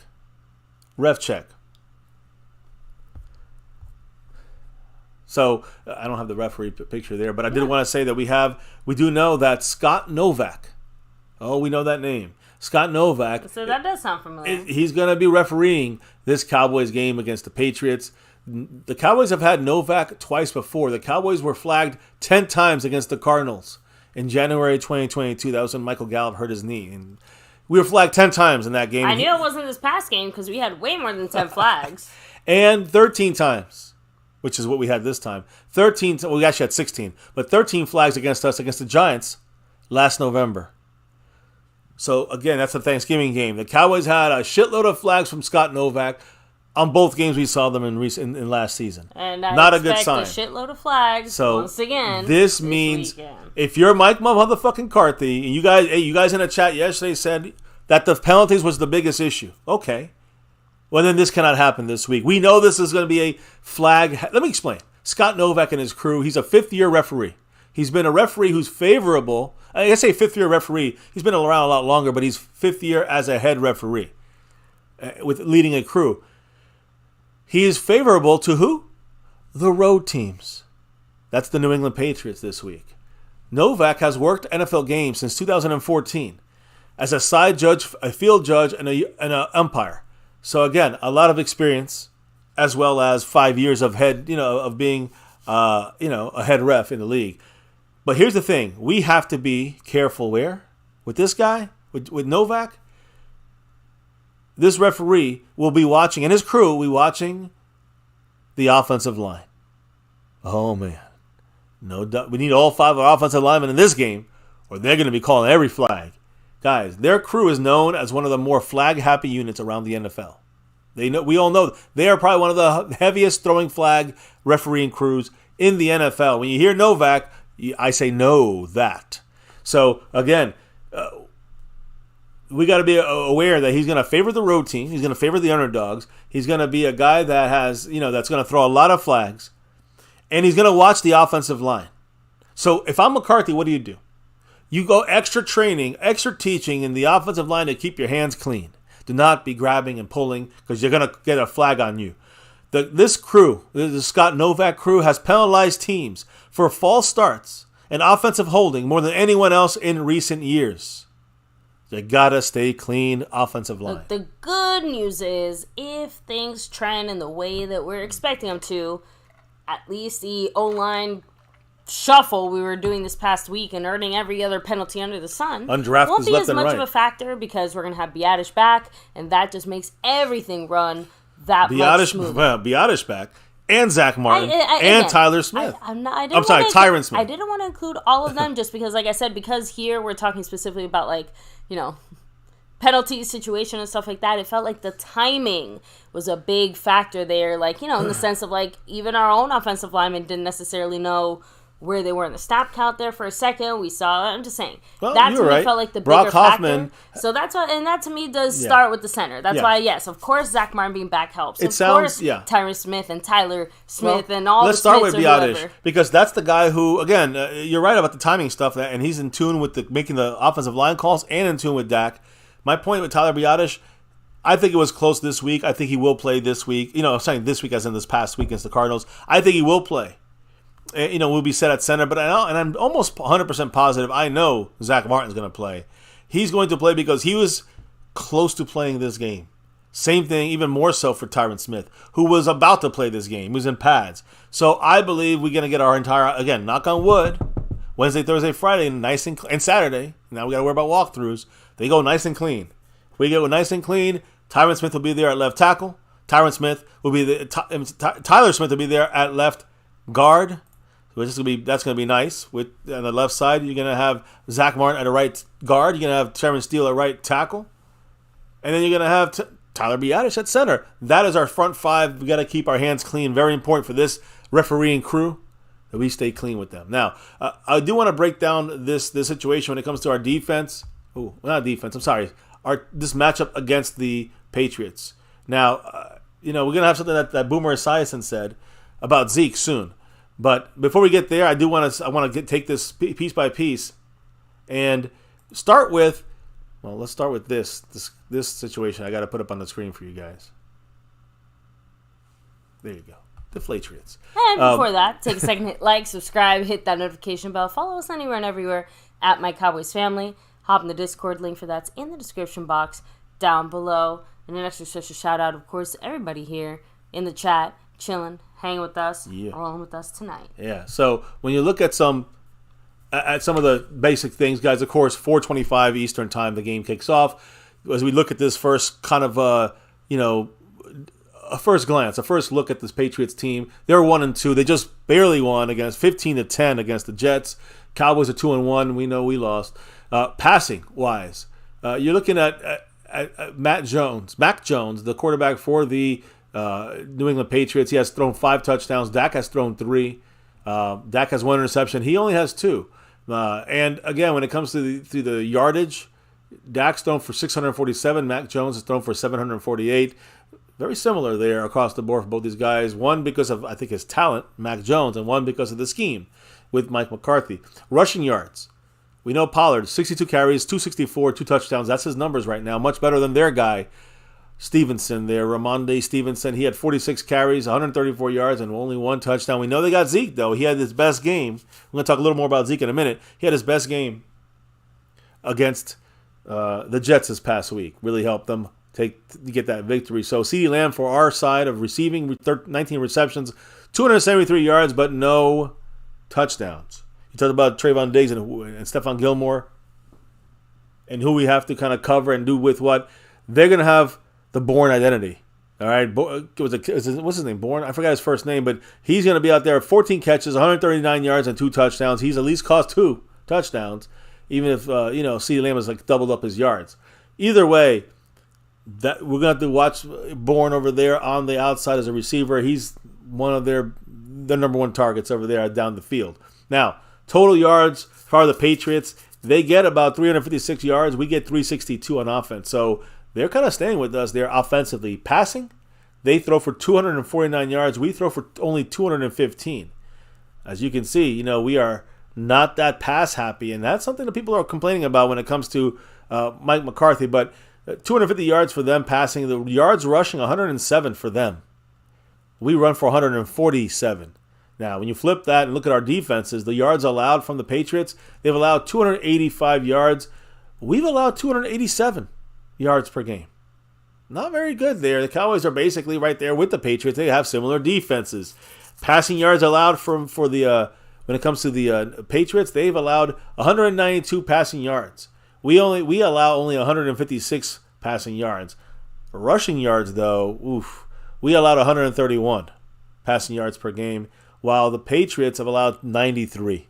They're solid stopping the run. So we're going to see how this thing goes. And, again, they allow 192 passing yards, and they are good as far as pass rush. We're going to have a lot of pass rushers that have great top 10 pressure, and so are they. Top 5, I think we're going to have 4 out of top 5 are going to be on this field on Sunday. The Patriots defense generated pressure on 61.5 of their dropbacks, passing dropbacks on Sunday. So in that game against the Jets, they were back there 61, almost 62% of the time. That's the highest since 2008 for the Patriots. So they're coming with a pass rush. You cannot sleep. We're going to take a much closer and deeper dive on this throughout the week. We're going to take a look at the offense, take a look at the defense, and we'll talk about it individually as in matchups and keys to victory the rest of the week. But this is just the first look. So we're taking quick looks here. Now, when you look at sack leaders, like I was saying, we talked about the pressure, but the sacks, TJ Watt, 6 sacks right now in the NFL. Daniel Hunter, 5. Myles Garrett, 4.5. And then in a tie for 4th is Micah Parsons and Matt Judon from the New England Patriots. One of their pass rushers that are going to give us some issues. So he's going to be a guy to watch. The Cowboys sack leaders on our own team right now. Micah has 4 sacks leading the team. Osa Odigizua has 3. And then you have DeMarcus Lawrence and Dorrance Armstrong each with 2. Chauncey Golston with 1, tied with a couple guys there. So that's kind of our pass rush look. Now, let's look at some of the bigger things for this game. On Sunday afternoon, Patriots and Cowboys. Just so you know, and again, we're going to be the nationally televised game. We're getting the number 1 draw when it comes to the Fox crew that's going to be covering our game. Kevin Burkhardt, Greg Olson, Aaron Andrews, Tom Rinaldi. These guys will be covering our game. That means that we are, if they're indifferent about the city in the team in your city, you'll get this game. Again, just so you guys know, every week, but last week, which we didn't get here in Florida, week 1, week 2, and week 4, 3 out of 4 times the Cowboys have the top broadcasting crew from that channel. So now, Patriots, they avoided an 0-3 start. They're 1-2. They had, again, 2 losses to begin the season. To begin the season, and the Patriots were able to control the Jets for most of the game. They held on to a dramatic 15-10 win over the AFC rival Jets, and it was an ugly game, sloppy. There was rainy conditions as well, a lot of mistakes. But the Patriots were able to hold on to the win, and now if they beat the Cowboys, they're back to 500. They're 2-2. So we got to stop, of course, that from happening.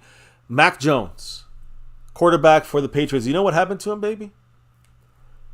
They were talking about suspending him possibly for allegedly cup checking Jets cornerback Sauce Gardner in Sunday's game. He knocked him in the nuts, and Sauce threw him on the ground, and they were like, what's going on? When they kind of asked him about it, he said he hit him in the balls there. So Mac Jones said Monday it was not intentional. The NFL reviewed it and the plays, and again, it's possible that he could be fined. But the word is he's not going to be suspended. Yeah, I mean, personally, I don't think that should warrant a suspension. But I do think he should be fined in this case, just because players get fined for that type of shit, for things like that all the time. Yeah. So for the I don't think a suspension was warranted. Yeah, for the Patriots, they're going to rally behind Mac Jones in his third year as the starter for the Patriots. Remember, we had that one game that was kind of our first 17 game, right? The 17th game was the Patriots game in New England that year. So that was the bonus game we got. So we played the Patriots a lot recently. And we played them once already, and I think in his rookie year. So in his third year as a starter for the Patriots, Mac Jones not really finding any consistency with the Patriots. Of course, replacing Tom Brady, he's going to look worse there. Now, Mac Jones got them to their first win of the season, led them to that first win of the season. Won't be a suspension on his nut smack there, but we're going to talk later in the week about his ability, what is his pros and cons for Mac Jones, and what will our defense need to do against Bill Belichick. Probably going to throw a very, very similar, game plan at us as the Cardinals did. Get ready for it. New England does not only bring in one of the best coaches ever in Bill Belichick, but of course, familiar face in Ezekiel Elliott. And again, signed with the Patriots before the season started. Zeke's return to Dallas, AT&T Stadium, one of the most, I'd say, more polarizing players in Cowboy history, returning to face his former team. First meeting between Zeke against the former team Cowboys, and also coming off his best game of this season. It's 3 games so far. Against the Jets, the Patriots found room to give him some running room. Zeke had 80 yards on 16 carries. He was averaging, I think he averaged over 4 yards per carry. That's pretty good for old Zeke there. And this is against a Jets defense that allowed 130. They were supposed to be really good run defense. They allowed 134 rushing yards to the Cowboys as a whole. But as far as Tony Pollard, he was held to 72 yards on 25 carries. So Pollard was shut down a lot better by the Jets than Zeke was. So that's interesting there. Zeke might say, hey, I got you there, Tony. So when it comes to Ezekiel Elliott, we had actually, after this win, the 15-10 win over the Jets, Boomer Esiason kind of spoke about one New England Patriot that stood out for him. Again, he's a CBS analyst. He's also the WFAN host. And he had a weekly appearance. He had during his weekly appearance on the Greg Hill Show, said a couple of things, baby. What did he say about Ezekiel Elliott? Because he's looking rejuvenated. What's going on? The one thing that really was impressive yesterday was Ezekiel Elliott. That didn't look like the Zeke of the Cowboys the last couple of years. It looked like a new, rejuvenated one. So they ran the ball for 160 yards or so. I mean, if you can do that in this league, you're going to win more than you lose. So I give him credit for that part of the game. The passing game for both teams was somewhat suspect.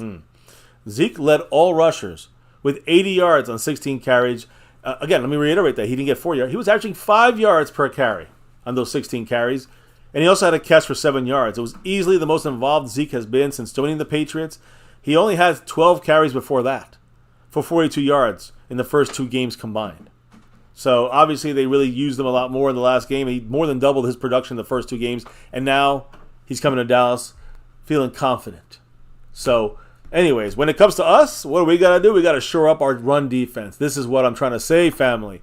This, if we let this falter, will cost us, and we will lose to the Patriots. Yeah.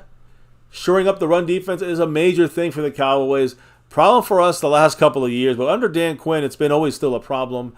And we made sure to re-sign veteran Jonathan Hankins, who's done a fucking fantastic job at taking on the blocks. We drafted Mozzie Smith. He's done some good plays, but he's not getting as many snaps yet. He's, still going to be not in the rotation full time like that. So, again, the Cowboys struggled, as we know, against the freaking Cardinals, 222 yards given up on the ground, 182 rushing yards against the Cowboys in the first half alone. The Cowboys now, again, I'm going to reiterate this. We got to stop the run. We're facing a Patriots team that rushed for almost 160 yards last week. 80 of those from this man here, Zeke, who'll be ready to kick our ass. So when you look at the stats, Cowboys have allowed 2 rushing touchdowns this year. The entire season, only 2. Unfortunately, both against the Cardinals. But that's the 3rd fewest in the NFL. The Patriots have scored 1 rushing touchdown. They've only run one touchdown in the end zone the entire year. That's the second fewest in the NFL. So when you go, fire versus fire here, Cowboy defense should stop the Patriots from running touchdowns getting touchdowns on the ground. We're good at stopping them, at least touchdowns on the ground, and they're good, and they're not good at scoring touchdowns on the ground. So you look deeper, you see the importance there. Now, Zeke had some fumbles in the past. For us, he had some fumble days, but he was pretty good with his hands there. When you have guys like Bill Belichick, they're going to make sure. Oh, why is he all the way over there? They're going to make sure that. Let me move old Bill over here. Bill's going to make sure that they're not going to fumble the ball and lose the fumble too often. That's one of the keys, guys. Every team in the NFL got to keep turnovers at a minimum. It could be problematic, though, for the Patriots because they've had mistakes with fumbles this year, and their 2 home losses to the Eagles and the Dolphins. They turned the ball over 4 times, including a pick 6 against the Eagles' Darius Slay. And against the Jets last week against the Jets, again, sloppy conditions and all, the Patriots did not turn the ball over against the Jets and were able to sneak away with a win. So that tells me that, if they don't turn over the ball like the Cardinals didn't, they are setting themselves up with a chance to win. So that's something we have to force turnovers, that's defense, against this Jets offense. Now, again, I say Jets, the Patriots offense. Micah Parsons is obviously going to have to, I have confidence in him and being able to get in there and, wreak havoc. I'm curious to know what Belichick's going to try to do other than run the ball and quick passing from Mac Jones. We have to do something about coverage to make sure they don't get that ball out quickly. So we know where Micah's at with his pass rushing ability there. Again, tied for 4th in the NFL with who? Let's flip the script and go to their defense against our offense. Matthew Judon. He definitely obviously doesn't get the same attention as Micah, but he's got 4 sacks just like Micah Parsons this year. You got to watch out for this guy. Since signing with the Patriots in 2021, Matthew Judon has accumulated 32 sacks in 37 games played with the Patriots. Micah Parsons, in 36 games, has 30.5 sacks. Career sacks, nonetheless, but that's what I'm trying to say here, guys. Both of again, you take it from when Micah came to the Patriots, when Micah came to the Cowboys drafted, and when Matthew Judon came to the Patriots, signed with them in 2021, he has a sack and a half more. He has a game more than Micah Parsons and a sack and a half more. So, again, is he the same level? I don't think he's the same level as Micah Parsons, but he can definitely get the similar statistics in the sack category as Micah Parsons. Also, Matthew Judon is someone we're going to talk about this week on their defense, one of their stars. He's somebody you got to watch out for. He can get 2 or 3 sacks in this game, Matthew Judon. So Belichick knows it, and we got to guard against that. So when you're looking at, and they're watching us always with those cameras, those Patriots. They're cheaters, Deflategate, our offensive line. They got to stop Matthew Judon and these other defensive line in the trenches of these Patriots. Losing a starter on the offensive line is part of football. We lost 2, and then we lost 3 last week. It was down to what? It was 1, 2, 3 in a row, like a dominoes. Too much for the Cowboys to overcome and handle. Red zone issues in the running game. Again, the run game in the red zone was horrific. Run game was good the whole day, but it was horrible in the red zone. Maybe I'm assuming that the 3 starting offensive linemen should help us run better in the red zone. So I'm looking forward to see that just naturally get better. But again, it wasn't like we were just losing 3 scrubby starters. We were losing 3 Pro Bowl caliber guys and 2 Hall of Famers in the future there in Zach Martin and Tyron Smith. Biotish, the other guy, the Hall of Pro Bowler. All 3 guys were listed as questionable to play. Questionable to play against the Cardinals. Of course, they didn't play. But that means if they were questionable for that game, they're going to be much more ready to go for this one against the Patriots. So I expect all 3 of them, ready to roll forward with the Cowboys. Tyron Smith and Zach Martin were off to a fantastic start in pass protection this year. Fantastic. Even after you account for the fact that, their assignments were different now going forward in this quick release type of offense. So again, the ease of their assignments and what they had to do to make things life better for the be able to throw the ball quickly is something that they adjusted to very well. So we're loving this from Zach Martin and Tyron Smith. Now, hopefully back, but again, they missed this past game. And Tyler Smith made a very nice debut. I know I said some things that day. I just said, fuck the whole goddamn team. But Tyler Smith, another guy, played very well in his first game of 2023 with the Cowboys. So I love saying that and seeing that. Now, if wrap this thing up, of course, Dak throwing the ball under pressure it would be a problem. If we have our 5 starters back, that should be greatly helped. Greatly helped. But we got to make sure Dak tries to expand his repertoire there in the red zone, or at least try to get a touchdown, and I say to one of the wide receivers. As I said in the red zone, we don't have any big plays at all on offense this year. Every touchdown came in the red zone that we scored, I'm pretty sure. And also more than, again, the one interception Dak threw in a very bad offensively schemed red zone play. Dak has not thrown a touchdown touchdown pass to a wide receiver this entire year in the 3 games so far. Not one touchdown to the receiver. He had one to Rico. We had some runs that came for touchdowns, 2 to the tight ends, but none to the receivers. No touchdowns to receivers this year. So we got to find a way to like I said this earlier, get guys like Brandon Cook some looks in the red zone that are better than Dak's kind of off throw, in my opinion, on that one. The first, I guess when we tried to kill it, we kicked for it. We kicked the 3 points, or we went for it. Either way, bad play to Brandon Cooks from Dak Prescott, in my opinion, earlier in the game. Again, Dak's pick, that obviously was just a bad play design and a bad decision from Dak to try to throw that to him. It was impossible to happen. So we got to find ways of getting the receivers open. I do like Michael Gallup getting open and trying to get him some fade routes and some one-on-ones. I wish they would call the flag and leave it there on the ground. We got to do that for CeeDee Lamb as well. So let's see how the Cowboys go forward in this. I also want to throw in there 2 guys I want to repeat in the red zone, Kevontae Turpin and Deuce Vaughn. Why aren't they used in the red zone at all? We just got 1 game and then they disappeared. So I want to see more of them in the offensive packages, especially in the red zone. In the end, when it comes to Mike McCarthy and his play calling, I think it's too early to know right now whether or not. Let me get this out the way. We don't know yet if Mike McCarthy is ready to.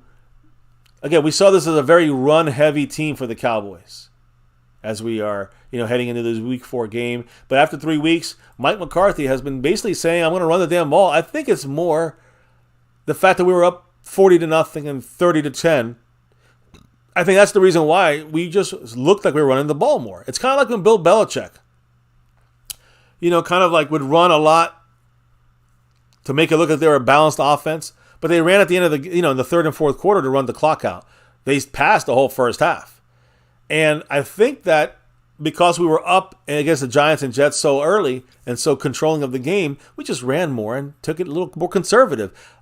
I do think that Mike McCarthy wants to throw more on first down, on second down. Got to set us up for better first down situations. To try to, I think that's one of the things McCarthy has helped this team with is first down efficiency. I think this last game showed what happened when we're not as aggressive as he was the first 2 weeks. So I want to see that change up. McCarthy, though, that run-pass philosophy was one of the big differences of opinion that led to the split with Kellen Moore. And it seems to be truthful as far as what McCarthy wanted to do. But I want to say again, right now, it looks like the Cowboys will be one of the more run-heavy teams. I don't think that's what really Mike McCarthy wants. He wants to be a first-down pass kind of team, and we took it too many first-down runs against the Cardinals is what he's basically saying. And we're not aggressive in the passing game, which is what he wished we would have done more. He wished he would have fixed and done a better job at with the Cowboys in that Cardinals game where, again, a lot of mistakes by coaching. That's again, we could talk about what's the major issue overall, Jerry Jones, this and that. In the end, no excuses. This here was a colossal. Everyone fucked up this game against the Cardinals, and now we're hoping that Dan Quinn can get things fixed with stopping the run. That's got to happen. Mike McCarthy, it's really be nice if this guy can fix and tweak that red zone after we're driving up and down the field against teams there throughout the game. The Giants, Jets, and even the Cardinals were up and down the field on them, but yet we can't punch it in. It's got to be fixed. Mike McCarthy, it's your job. So, let me hit up the chat here, guys, as we wrapped it up here on My Cowboys Family. Make sure you hit that like, hit subscribe to the channel, 28,000 plus. We got a notification bell, so you know when we're going live on the nightly. Follow us on Twitter, X, at My Cowboys Family. and Discord. Jump in there as well. We give some retweet. Of course, we tweet out there some stuff on Twitter, but mainly it's to alert you of notifications through Discord and through Twitter. So in case the YouTube side is kind of not working too well. Justin D said, coaches need to play their players' strengths, and offense change all the time. Exactly, and we got to see that, right? The Pioneer said, this is what happens when you change the entire NFL system in one summer. Jerry set Dak up for failure. I'm not going to say they set him up for failure. I'm just saying that something needed to be done to make sure that we get the best out of Dak Prescott. That's my opinion. Now, I'm giving shout-outs. I'm going to come back down here. Pioneer, Corey Hicks, the wife, here with us. Alexander Moreno, Voodoo, Burn Bar in the house, Stoned Immaculate. He's saying maybe Michael should do his podcast in the offseason. Maybe. Justin said Randy Gregory chose Denver. Corey Hicks in the house. Thomas Garrett here with us. 80 yards last week. He did. 16 carries, 80 yards, 5 yards per carry for old Zeke. Stone Immaculate. Dolphins look good, yeah. Voodoo, so Cowboys don't lose that game versus the Cards. The offense would have scored points. Maybe so. Well, we would have lost the first 2 games, in my opinion, Voodoo. Let's see here. Trey for Sertan. Said Justin, nah, not right now. If they start a fire sale, you look, but I don't think they're going to do that. Burn Bar in the house. Asmodeus in here with us. The element of chance should not enter the mind of Dan Quinn. Go get a damn corner is what he's saying. I think the Cowboys are going to stick with their guys right now. That's usually what we do, right? We know how the Cowboys do. They seem to always stick with their guys. And again, in a way, yeah, I hate it, but at the same time, I know you can't just start trading now. They're always going to wait at least another couple of weeks, maybe into October, like the middle of October, before we start talking any trades, in my humble opinion. Let's see here. Justin D. Refs need to be held accountable. Missed a lot of calls and phantom calls, and but Justin, they also missed them on the Cardinals. Just saying. But we can't bitch about we cannot bitch about the penalties, Justin. We gotta overcome them. That's why I went over today's ref check, because we know this ref's gonna call a lot of offensive line holding, a lot of false starts. They're gonna call a lot of that shit. So we gotta be ready for that, and you gotta make sure. If I'm Mike McCarthy, make sure you get your hands clean and blocking on offense. Voodoo's going to bed. He's tired.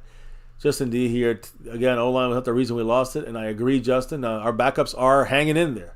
I've said that since yesterday, they are not the reason we lost this game. Much love, Cassie Stewart. Appreciate you. A Bama fan here with us. Good night. We're rocking out of here now, guys, in a couple minutes. Cassie, Justin, Alexander Moreno, Stone Immaculate.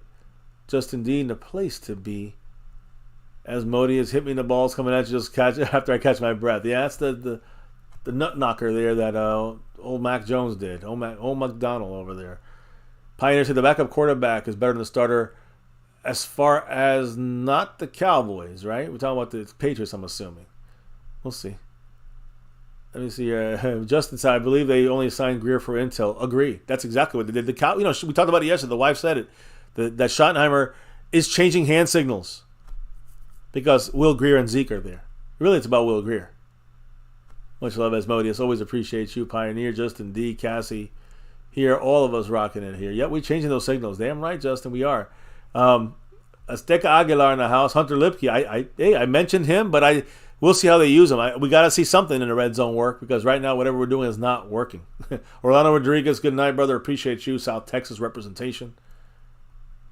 We got offense not bad. Red zone is a disaster. Agree. 100%, Justin. Pioneer said not from up-tempo spread system, 77 West Coast. Most of these players weren't even born, Yeah, I mean, I think that we have to we've seen things that I think more motion will help this offense and help Dak Prescott see what the defense is running. I don't have any idea why we don't use motion. We do resetting. That's not motion.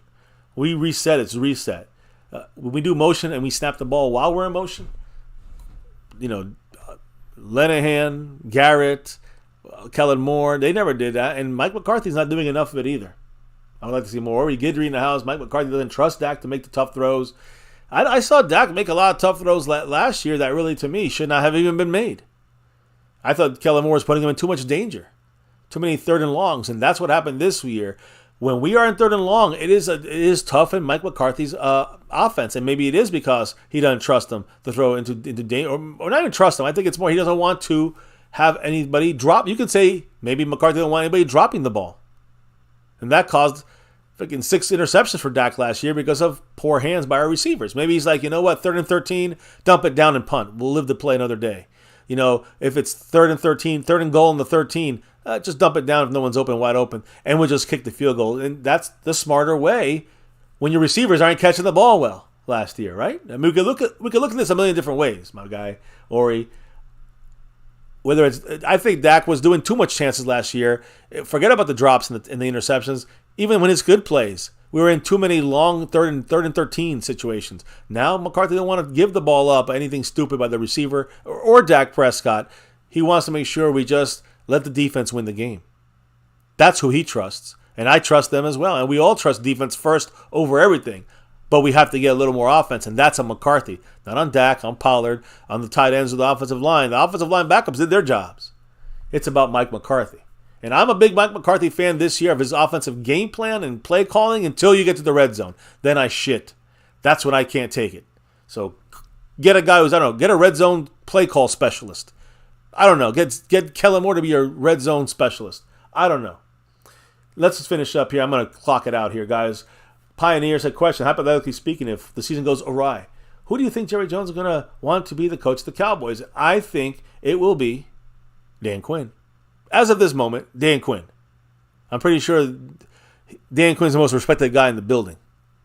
The most respected human in the building is Dan Quinn. Over Micah, over Dak, Dan Quinn. And if he can get us back on track after this colossal fuck-up, Dan Quinn.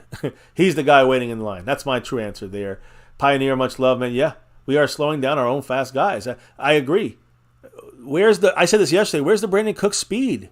Why is McCarthy not using him to go deep and stretch the field a little bit? No, everyone's doing slants and running basic routes. Going down the field, someone's always open. That's what's great. When you get to the red zone, no one's fucking open.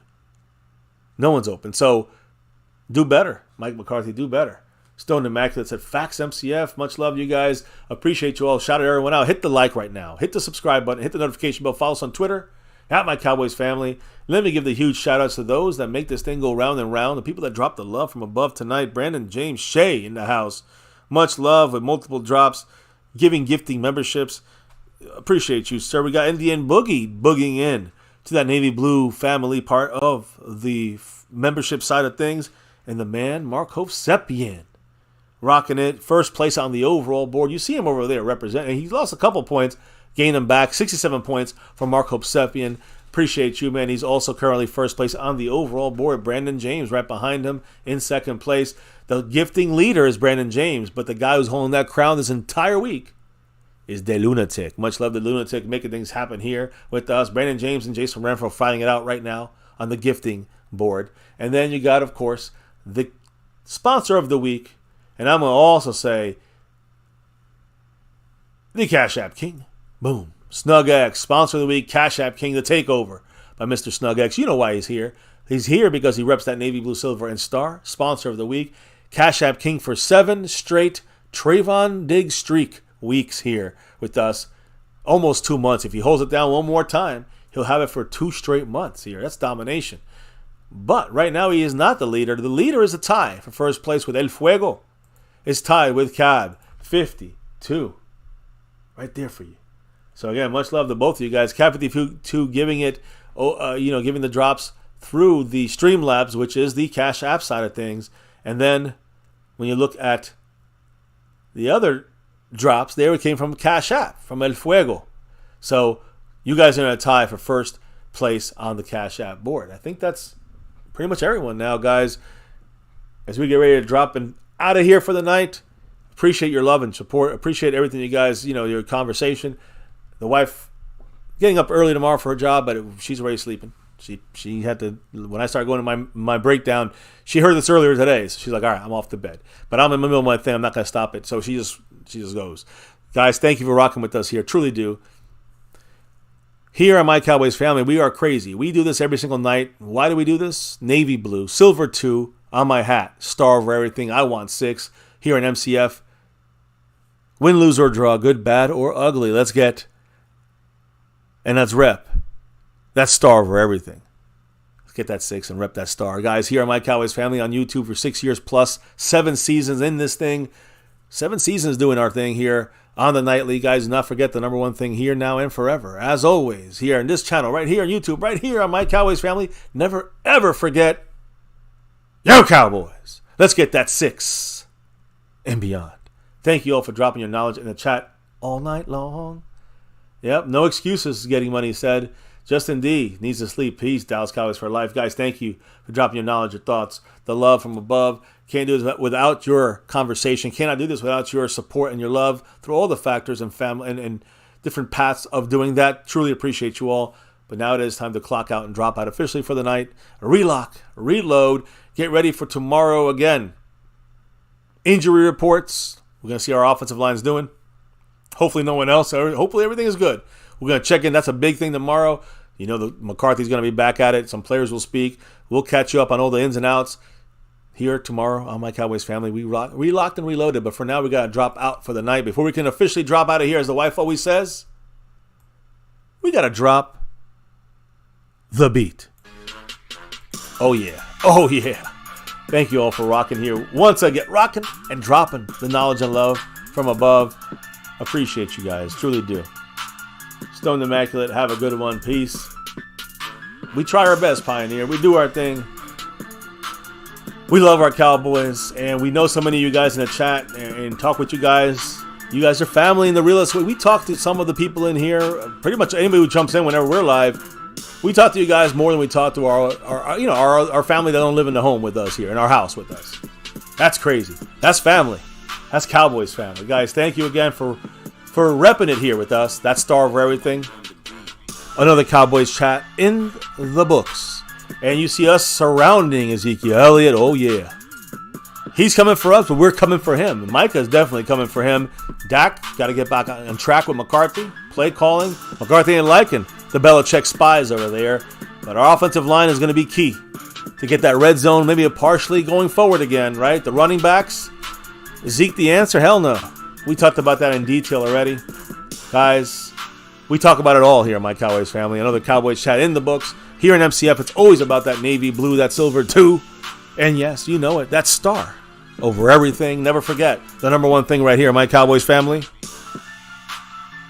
Much love to everyone here hanging with us on this channel every night. Much love to all guys. Hit the like, hit subscribe, hit that bell. But more importantly, have a great, safe rest of your night, your day when you see this on the replay. Appreciate you all. We'll see you back for another one tomorrow night. Peace out. Have a good one. And never ever dare forget,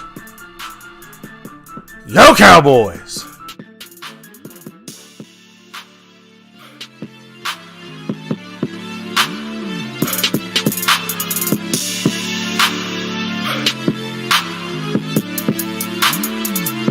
Monk on the beat.